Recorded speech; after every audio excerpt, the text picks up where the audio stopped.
कपास की फसल, प्याज की फसल ये 3 से 4 महीने 5 महीने में चालू होती है। और उसके बाद में प्याज भी है, तो प्याज का भी क्या है कि जैसे कि प्याज कभी मार्केट में कभी रेट नहीं मिलता है, तो कभी उत्पादन नहीं होता है, तो कभी सड़ भी जाता है प्याज।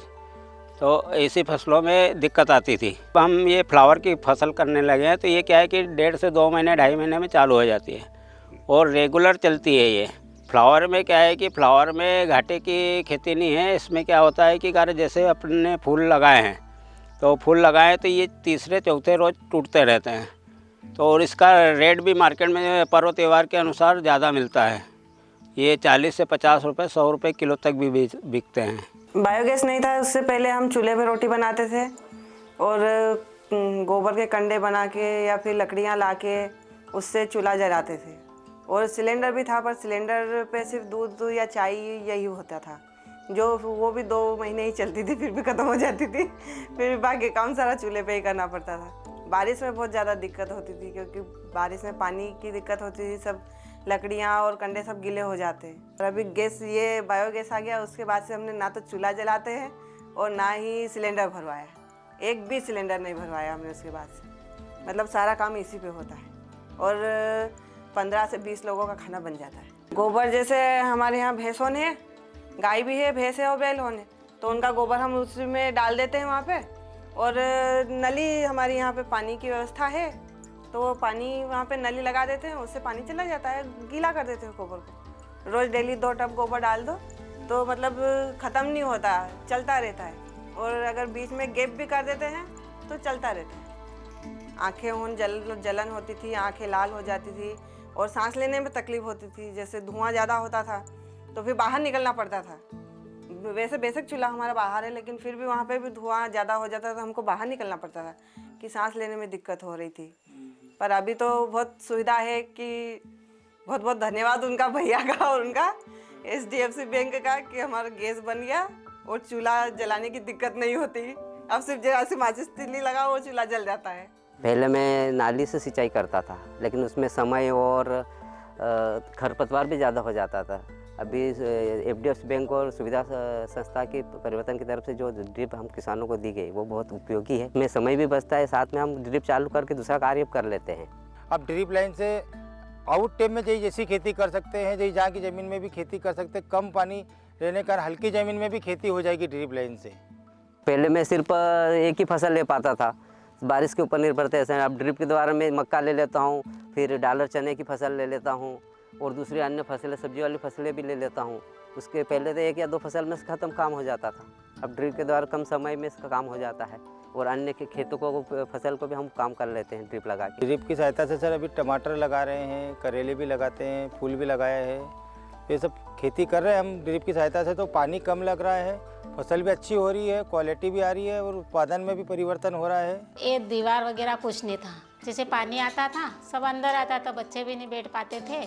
और अब सुविधा संस्था की मदद से मतलब अच्छी कंडीशन हो गई है।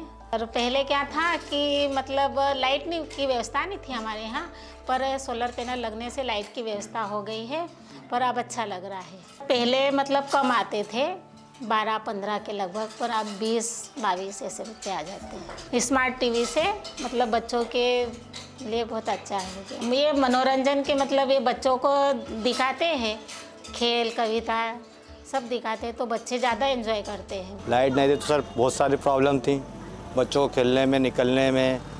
ये तो पढ़ाई करते थे जो बच्चे, उनको भी प्रॉब्लम होती थी कि लाइट बंद हो जाती तो किसी तरीके से पढ़ाई नहीं कर पाते थे। तो आज सुविधा के द्वारा जो लगाया गया है सोलर लाइट, उससे क्या बच्चे अगर घर पे नहीं पढ़ पाते तो यहाँ पे आके पढ़ पाते थे, खेलने में प्रॉब्लम नहीं हुई। और खेलने के लिए इधर लाइट नहीं चलता था तो कम से कम इसके नीचे आके खेलने लग जाते बच्चे। बहुत सारे बुजुर्ग लोग हैं गाँव के अंदर, तो जब निकलते कुछ चीज़ें लेके जाते हैं, सामान वगैरह लेके जाते हैं, तो उनको ठोकर वगैरह नहीं लगती, गिरते नहीं। इससे बहुत बड़ा फ़ायदा है, नुकसान नहीं होता उनका। पहले तो कुआं से जर्जर था, पानी भी इसका उपयोग नहीं हो रहा था। पानी नहीं था गांव में, तो कहीं बाहर दूर के खेतों में लेने जाना पड़ता था और फिर गंदा पानी कहीं मिलता था, साफ़ सुथरा पानी भी नहीं मिलता था। उसके बाद में एनजीओ जैसे आया, उसकी पूरी मरम्मत की, उसकी जाली वाली लगाई, पानी भी साफ़ किया और अब इस कुएं से पूरे गांव में ज़ोरदार पानी सबको पिलाया जा रहा है। हम क्लास में पढ़ते हैं तो स्मार्ट बोर्ड से पढ़ते हैं। हमें स्मार्ट बोर्ड पे बहुत कुछ फ़ायदा हुआ है, जैसे कि मैथ्स पढ़ाते हैं तो आसानी से सॉल्व हो जाता है, और साइंस में भी समझ में जल्दी आ जाता है, जैसे स्क्रीन पे बता देते हैं टीचर।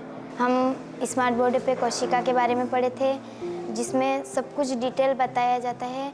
सिंपल बोर्ड पे तो ऐसे लिख के बताते, पर स्मार्ट बोर्ड पे अच्छे तरीके से डिटेल उसमें जो भी हो सब कुछ बता देते हैं। जब हम यहाँ पे स्टार्ट नहीं हुआ था सिलाई सेंटर, तब हम घर पे काम करते थे, खेत में भी जाते थे, मजदूरी भी जाते थे। उसके बाद में हम लोगों को रोज़गार मिला। यहाँ पे बोला कि सुविधा संस्था की तरफ से सेंटर खोला जाएगा तो आप लोगों को आगे के लिए रोज़गार मिलेगा। तो हमने भी सोचा कि घर पे ऐसे ही बैठते हैं और खेतों में काम करने के लिए जाते हैं, मजदूरी करते हैं, तो यहाँ पे मतलब बाहर जाने से अच्छा यहाँ पे फ़ायदा है ना, गांव में ही करेंगे अपने।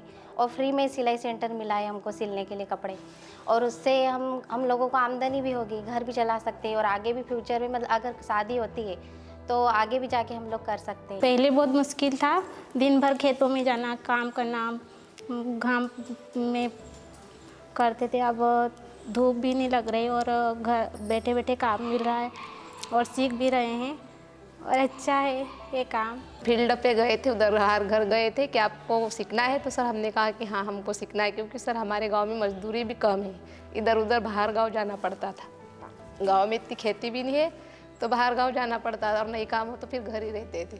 इसलिए हमने कहा कि कुछ भी आएगा तो हम सब महिलाएँ सीखेंगे। सर पहले हम मजदूरी खेत में जाते हैं, ये गेहूँ चने काटने के लिए, निनने के लिए, यही काम करते थे पहले खेत में।